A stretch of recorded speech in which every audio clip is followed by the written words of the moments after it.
안녕하세요. 캐나다 토론토에 사는 온타리오주 약사 데이빗입니다. 지난 시간에 이어서 온타리오주에서 약사가 가지는 익스펜디드 스콥에 대해서 설명해 드릴 텐데요.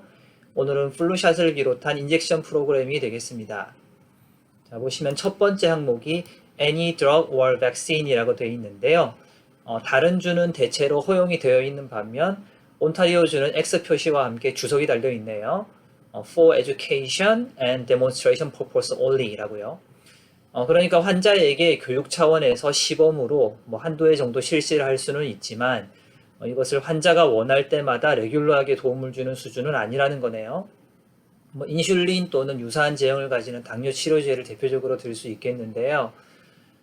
약사의 가이드라인 해설을 보면 환자가 스스로 잘 투여하는지 옆에서 지켜보는 것은 문제가 없지만 그 이상은 직접 해주지 말고 말로 하든지 혹은 영상으로 설명하라 그렇게 안내가 되어 있습니다.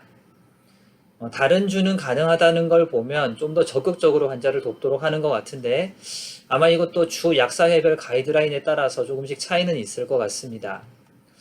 여튼 갈수록 환자 편의성과 치료 효과를 높이는 자가주사 제형의 의약품이 증가하는 추세이기 때문에 이를 정확하게 교육하는 약사의 역할도 더욱 많이 요구될 것이라 생각이 됩니다. 다른 주처럼 온타리오주도 그 권한의 범위가 확대될 것이라고 예상이 되겠죠. 사실 이것보다 더 의미 있는 항목이 다음에 vaccines, 인플루엔자 백신입니다. 많이들 아시겠지만 독감 백신은 오래전부터 약국에서 접종을 해왔습니다. 한국의 경우 동네 병원이 워낙 밀도 있게 자리를 하고 있기 때문에 의료 접근성 측면에서 굳이 약국을 백신 접종에 활용할 필요성은 없겠죠. 하지만 캐나다는 제가 다른 영상들에서 설명드렸던 것처럼 패밀리 닥터나 워크인 클리닉에서 일반 환자를 효과적으로 커버를 하지 못하기 때문에 그런 상황에다가 독감 백신 접종 업무까지 얹으면 그야말로 독감 시즌에는 마비가 될 겁니다. 반면 약국은 지역의 웬만한 거점에 드럭마트 형태의 프랜차이즈가 하나 둘씩은 있고요. 그리고 1차 의료기관에 비해서 아무래도 접근성이 더 좋기 때문에 약국을 활용해서 백신 프로그램을 실행하는 것이 접종률을 높이고 적체를 줄이는데 매우 효과적이다라는 실질적인 결과가 오랜 시간을 걸쳐서 상식적으로 나와 있습니다.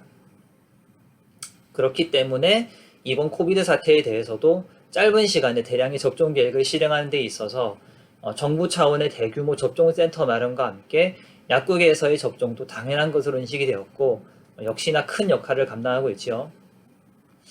코비드 백신의 경우 워낙에 비상 상황이었기 때문에 접종과 관련된 비용을 당연히 정부에서 모두 부담하였습니다만 독감 백신의 경우 한국은 어린이와 65세 이상이 아니면 보통 몇만 원씩 돈을 내지요. 캐나다는 독감 백신도 헬스카드가 있는 전 국민을 대상으로 무료입니다.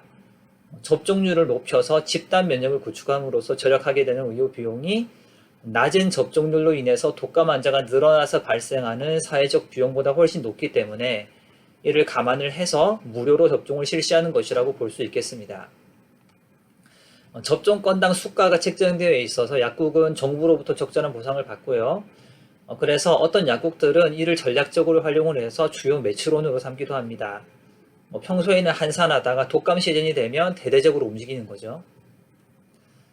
독감 백신은 그렇다 치고 그러면 그 외의 백신류는 어떻게 되나 이걸 한번 소개를 해볼게요.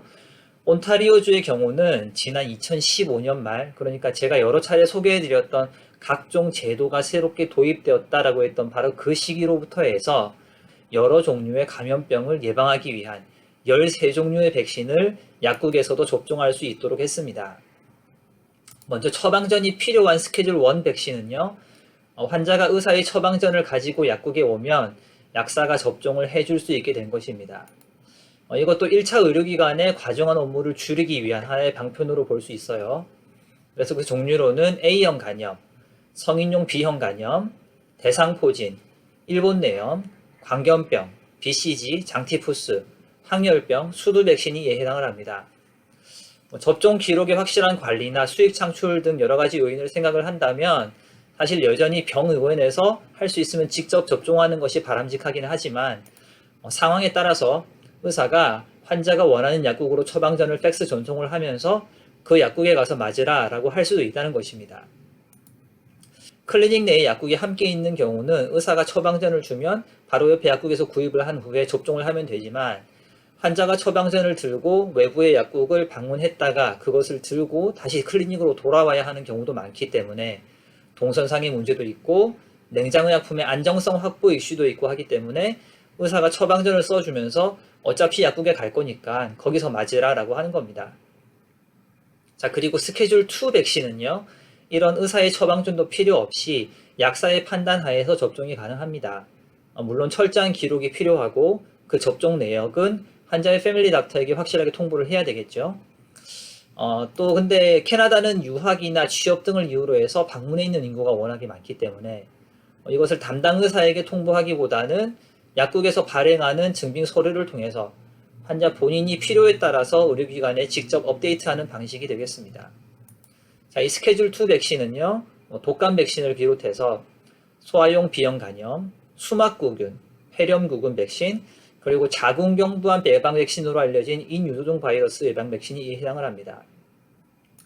이 백신 프로그램은 각 지자체의 보건소, 그러니까 토론토의 경우는 토론토 퍼블릭 헬스에서 관리를 하고요. 필수 접종 항목으로 지정된 것들 중에서는 보건소에서 예산이 집행되어서 무료 접종인 것들이 여러 있습니다. 아까 말씀드렸던 독감 백신이 대표적인 무료 접종 항목이고요. 예를 들어서 인유두종 바이러스 예방 백신인 가다실은 현재 남녀 청소년 모두에게 필수 접종 항목으로 지정이 되어 있어서 무료로 접종을 받을 수가 있습니다.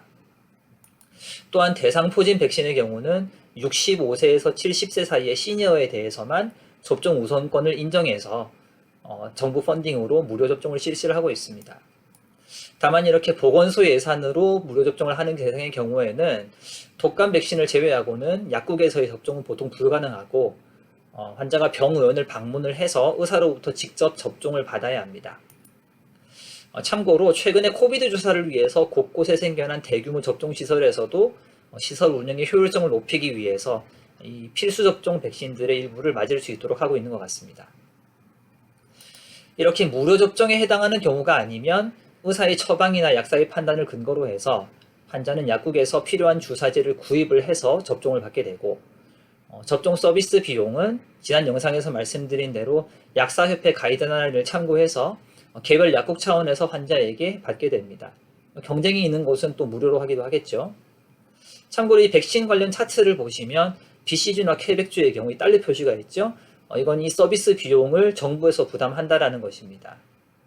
이렇게 주별로 세부 사항은 조금씩 다릅니다만 캐나다 전역에 걸쳐서 약국을 통한 각종 백신의 접종은 거의 전면적으로 허용되어 있다고 보시면 되겠습니다. 네, 오늘은 캐나다 약사 익스펜디드 스콥 중에서 백신 접종 관련 내용을 다뤄보았습니다. 관련해서 궁금하신 점 있으시면 댓글 달아주시고요. 구독, 좋아요, 알림 설정 부탁합니다. 감사합니다.